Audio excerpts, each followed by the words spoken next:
Hi friends, welcome to news pocket. కేంద్ర హోంమంత్రి అమిత్ షా తాజాగా ఒక కీలక వ్యాఖ్య చేశారు. అదేమిటంటే, భారతదేశం ఇప్పుడు ఉగ్రవాదంపై అనుసరిస్తున్న విధానాలను యావత్ ప్రపంచం కూడా చూసి నేర్చుకుంటోంది అని తాజాగా ఆయన చెప్పారు. నిజానికి ఇది 100% నిజమని చెప్పుకోవచ్చు. ప్రస్తుతం మన దేశంలో ఉగ్రవాదాన్ని 70% అరికట్టగలిగామంటే ఇందులో అమిత్ షా అండ్ అజిత్ దోవల్ చేస్తున్న వ్యూహాలే ప్రధాన కారణమని చెప్పుకోవచ్చు.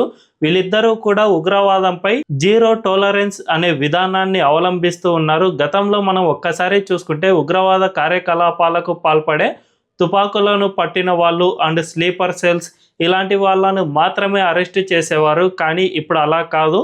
ఆ స్లీపర్ సెల్స్తో పాటు వాళ్ళకు ఇంటిని అద్దెకిచ్చిన వాళ్ళు, వాళ్ళకు వెపన్స్ సప్లై చేసిన వాళ్ళు అండ్ ఆయుధాలు తయారు చేసుకోవడానికి చిన్నపాటి హెల్ప్ చేసిన వాళ్ళు, డబ్బులు ఎవరైతే ఇచ్చారో వాళ్ళు అండ్ వీళ్ళందరికీ ఆశ్రయం కల్పించిన వాళ్ళు, ఈ విధంగా చిన్నగా చిన్న సహాయం చేసినా కూడా వాళ్ళందరినీ అరెస్ట్ చేసి జీరో టాలరెన్స్ విధానాన్ని అవలంబిస్తూ ఉండటం వల్లే మన దేశం ఇప్పుడు ఇంత సురక్షితంగా ఉంది అని చెప్పుకోవచ్చు. నిజానికి గత 11 ఏళ్లలో అంటే 2014 తర్వాత ఇప్పటి వరకు మన దేశంలో ఎక్కడా కూడా పెద్ద ఉగ్రవాద ఘటన జరగలేదు. జస్ట్ ఢిల్లీలో మాత్రమే దాదాపు 11 ఏళ్లలో ఒక్కటి మాత్రమే జరిగింది. ఇప్పుడు మన దేశంలో ఈ ఉగ్రవాదం అనేది జస్ట్ కశ్మీర్కు మాత్రమే పరిమితం అయ్యింది అంటే అది చాలా పెద్ద విజయం అనే చెప్పుకోవచ్చు. మరి దీని వెనుక అమిత్ షా అండ్ అజిత్ దోవల్ ఏ విధంగా వ్యూహాలను అనుసరించారు అనే విషయాలను మనం ఈ వీడియోలో తెలుసుకుందాం.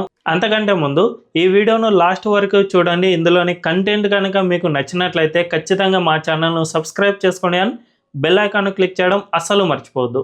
ఇక డీటెయిల్స్లోకి వెళ్తే, నిజానికి గతంలో కశ్మీర్తో పాటు మన దేశంలోని స్లీపర్ సెల్స్లను ఎప్పుడైనా భద్రతా బలగాలు గుర్తిస్తే వాళ్ళను మాత్రమే అరెస్ట్ చేసేవాళ్ళు. అంతేకాకుండా వాళ్ళకు ఎవరైనా ఆయుధాలను సప్లై చేసిన వాళ్ళు ఉంటే వాళ్ళను కూడా అరెస్ట్ చేసేవారు. అంతే తప్ప ఈ ఉగ్రవాదులకు ఫండింగ్పై పెద్దగా దృష్టి సారించే వాళ్ళు కాదు. దీంతోపాటు వాళ్ళకు ఆశ్రయం ఇచ్చిన వాళ్ళను ఏదో సాధారణ పౌరులుగా మాత్రమే పరిగణించేవాళ్ళు. నిజానికి మన దేశంలో చాలామంది కూడా ఈ ఉగ్రవాదులకు తెలిసి కూడా ఆశ్రయం ఇవ్వడం అనేది గతంలో మనం ఎన్నోసార్లు చూసాం. కానీ కాంగ్రెస్ హయాంలో ఎప్పుడూ కూడా ఈ విధంగా ఆశ్రయం ఇచ్చిన వాళ్ళను అరెస్ట్ చేసిన దాఖలాలు చాలా తక్కువగానే ఉన్నాయి.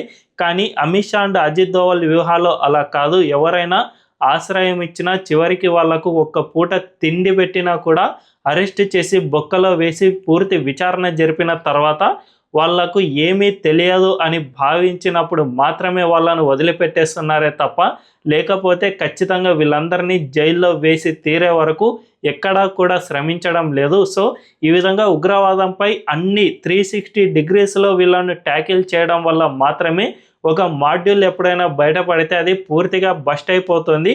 అంటే ఒక మాడ్యూల్లో ఒక వ్యక్తి అరెస్ట్ అయితే ఇక ఆ పూర్తి మాడ్యూల్ మొత్తాన్ని కూకటి వేలతో పెకిలించి వేస్తూ ఉన్నారు. ఈ విధంగా చేయడం వల్ల మాత్రమే మన దేశంలో ఇప్పుడు 70% ఉగ్రవాద దాడులు తగ్గిపోయాయి అని చెప్పుకోవచ్చు. మనం ఒక్కసారి మన దేశంలో జరిగిన ఉగ్రవాద ఘటనలకు సంబంధించిన గణాంకాలను పరిశీలిస్తే 2004 నుంచి 2014 మధ్యలో UPA 1 అండ్ UPA 2 ప్రభుత్వాలు మన దేశాన్ని పరిపాలించాయి. ఆ సమయంలో 7,200 ఉగ్రవాద ఘటనలు జరిగాయి. కానీ 2014 నుంచి 2024 మధ్యలో ఉన్న గణాంకాలను పోలిస్తే జస్ట్ 2,282 ఉగ్రవాద ఘటనలు మాత్రమే మన ఇండియాలో జరిగాయి. అది కూడా ఎక్కువ భాగం కశ్మీర్లో జరిగాయి. కాబట్టి మన దేశంలో ఉగ్రవాద దాడులు చాలా వరకు తగ్గాయని చెప్పుకోవచ్చు. ఈ డిక్లైన్ ఒక్కసారి చూస్తే 68% వరకు తగ్గినట్లు చెబుతూ ఉన్నారు. సో ఇంత భారీగా తగ్గడానికి చాలా వరకు వీళ్ళ వ్యూహాలే కారణమని చెప్పుకోవచ్చు. దీంతోపాటు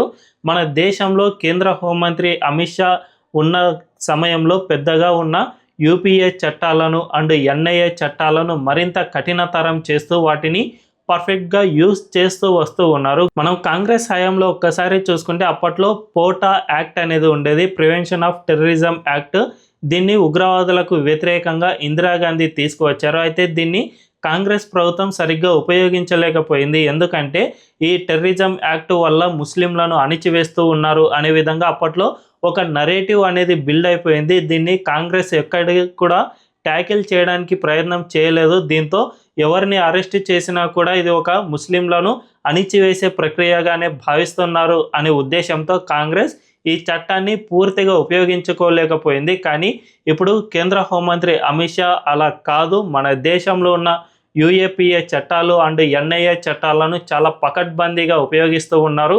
ఎక్కడ చిన్న ఉగ్రవాద ఘటన జరిగినా, ఉగ్రవాదంతో మూలాలు ఉన్నాయని తెలిసినా కూడా వాళ్ళపై యూఏపీఏ చట్టాన్ని ప్రయోగిస్తూ ఉన్నారు. దీనిపై ఏ మాత్రము వెనకాడుగు వేసే ప్రసక్తే లేదు అనే విధంగా ప్రయత్నాలు చేస్తూ ఉన్నారు. అంతేకాకుండా రీసెంట్ టైమ్స్లో ఈ ఎన్ఐఏ చట్టాలను, యూఏపీఏ చట్టాలను మరింత బలోపేతం చేయడానికి కొన్ని అదనపు చట్టాలను సైతం తీసుకువచ్చారు. దీంతోపాటు ఉగ్రవాదానికి అండ్ డ్రగ్స్కు చాలా సన్నిహిత బాంధవ్యం ఉంటుంది. అంటే డ్రగ్స్ను మన దేశంలో ఎంత ఎక్కువగా సరఫరా చేస్తే దాని నుంచి వచ్చే డబ్బులను ఉగ్రవాద కార్యకలాపాలకు గతంలో ఉపయోగించేవారు. దీన్ని నార్కో టెర్రరిజం అని అంటారు. సో ఈ నార్కో టెర్రరిజం పైన కూడా చాలా పెద్ద ఎత్తున యాక్షన్ ప్లాన్ తీసుకున్నారు.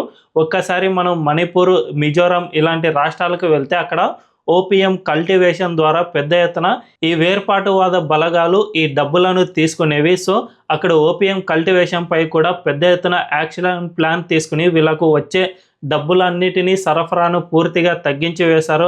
దీంతోపాటు ఉగ్రవాదులకు ఈ డ్రగ్స్ నుంచి వస్తున్న నిధులను కూడా పెద్ద ఎత్తున ట్యాకిల్ చేయడం ద్వారా వీళ్ళకు ఎక్కడా కూడా నిధులు అందకుండా ఆపేశారు. అంతేకాకుండా మోదీ హయాంలో నోట్ల రద్దీ కూడా జరిగింది. ఈ నోట్ల రద్దు వల్ల పాకిస్తాన్లో మన దేశానికి సంబంధించిన కౌంటర్ ఫిట్ కరెన్సీ అనేది తయారయ్యేది. అంటే నకిలీ నోట్లను పాకిస్తాన్ చాలా ఈజీగా తయారు చేసేది. దీన్ని మన దేశంలోని బ్యాంకులు సైతం గుర్తించేందుకు దాదాపు అసాధ్యమని చెప్పుకోవచ్చు. అంత మంచి నోట్లను ఆ పాకిస్తాన్ దొంగతనంగా తయారు చేసేది. సో వాటిని ఉగ్రవాదులకు ఇవ్వడం ద్వారా మన దేశంలో పెద్ద ఎత్తున ఈ ఉగ్రవాదులకు నిధులు అందేవి. దీన్ని కూడా మోదీ గవర్నమెంట్ పూర్తిగా ట్యాకిల్ చేసేసింది. పాత నోట్లన్నిటిని రద్దు చేయడానికి ఇది కూడా ప్రధాన కారణమని ఆర్థిక నిపుణులు చెబుతూ ఉన్నారు. దీంతోపాటు ఉగ్రవాద సభ్యులకు వాళ్ళ కుటుంబ సభ్యులను గతంలో ప్రభుత్వ ఉద్యోగాలు ఇచ్చి మరీ వాళ్ళను ఉద్యోగాల్లో కూర్చోబెట్టేవారు. ఇలాంటివి ముఖ్యంగా జమ్మూ కాశ్మీర్లో చాలా ఎక్కువగా జరిగేది. అక్కడ ఉగ్రవాద బంధువులకి ఎక్కువగా గ్రేడ్ 1 ఆఫీసర్లుగా అక్కడ పదోన్నతులు ఇచ్చేవాళ్ళు. ఎందుకంటే వాళ్ళకు పదోన్నతులు ఇలాంటివి ఇస్తే ఈ ఉగ్రవాదులు ఎటువంటి దాడి అనే ఒక భావన అప్పటి ప్రభుత్వాల్లో ఉండేది. కానీ అమిత్ షా అలా కాదు. ఇలాంటి వాళ్ళకు ఎన్ని ఉద్యోగాలు ఇచ్చినా కూడా వీళ్ళు మారరు. మన దేశాన్ని ఇంకా ఇంకా దోచుకుని తింటారు అండ్ ఉగ్రవాదం పేరిట మన ప్రజల్ని ఇంకా భయపెట్టే ప్రయత్నాలే చేస్తారు అనే ఉద్దేశంతో ఈ విధంగా ఉగ్రవాదుల సహాయంతో ఎవరైతే ఉద్యోగాలను పొందారో వాళ్ళందరినీ కూడా ఆ ఉద్యోగాలలో నుంచి తీసివేయించడంలో సక్సెస్ అయ్యారు. దీనివల్ల వీళ్ళకు అందుతున్న ప్రభుత్వపరమైన సహాయం కూడా ఎక్కడా కూడా అందకుండా చేసేశారు. ఇలాంటి అనేక చర్యలు, ఈ కొన్నే కాదు ఇంకా ఎన్నో చర్యలు ఉగ్రవాదాన్ని ట్యాకిల్ చేయడంలో ఆర్టిఫిషియల్ ఇంటెలిజెన్స్ ఇలాంటివి ఇంప్లిమెంట్ చేయడం, రా అండ్ ఇంటెలిజెన్స్ విభాగాలకు పూర్తి స్వేచ్ఛను ఇవ్వడం, ఇలాంటివి ఎన్నో చర్యలు తీసుకోవడం వల్ల మాత్రమే ప్రస్తుతం మన దేశంలో ఉగ్రవాద దాడులు ఇంత పెద్ద ఎత్తున తగ్గాయనే చెప్పుకోవచ్చు. రీసెంట్గా జరిగిన ఢిల్లీ బాంబ్ బ్లాస్ట్లో కూడా ఈ దాడి జరగడానికి ముందే ఎన్ఐఏతో పాటు జమ్మూ కాశ్మీర్ పోలీసులు ఈ ఫరీదాబాద్ మాడ్యూల్ను బస్ట్ చేశారు. కానీ ఇక్కడ ఒక చిన్న లీక్ జరగడం వల్ల మాత్రమే ఆ ఉగ్రవాద దాడి జరిగిందే తప్ప లేదంటే ఈ దాడి కూడా జరిగేది కాదు అని భద్రతా సంస్థలు చెబుతూ ఉన్నాయి. సో దీన్ని బట్టి చూసుకుంటే మన దేశాన్ని సురక్షితంగా ఉంచడానికి అమిత్ షా అండ్ అజిత్ దోవల్ ఎంత పకడ్బందీ ప్లాన్లను రచిస్తున్నారో అర్థం చేసుకోవచ్చు. ప్రస్తుతం ప్రపంచ దేశాలు కూడా ఇంత పెద్ద ప్రజాస్వామ్య దేశమైన భారత్ను ఇంత సురక్షితంగా కాపాడుతున్నారంటే ఈ విధానాలు చాలా ఉపయోగకరం అని ప్రపంచ దేశాలు సైతం గుర్తిస్తూ ఉన్నాయి. దీనిపై అనేక దేశాలు ఇప్పటికే అధ్యయనం సైతం చేస్తూ ఉన్నాయి. కాబట్టి అమిత్ షా తాజాగా ఇలా కీలక వ్యాఖ్యలు చేశారని గుర్తుంచుకోవాల్సిన అవసరం ఎంతైనా ఉంది. ఈ వీడియోపై మీ అభిప్రాయం ఏంటో కామెంట్ల రూపంలో తెలియజేయండి. అండ్ ఈ వీడియో కనుక మీకు నచ్చినట్లయితే ఖచ్చితంగా మా ఛానల్ను సబ్స్క్రైబ్ చేసుకోండి అండ్ బెల్ ఐకాన్ను క్లిక్ చేయడం అస్సలు మర్చిపోవద్దు. Thank you.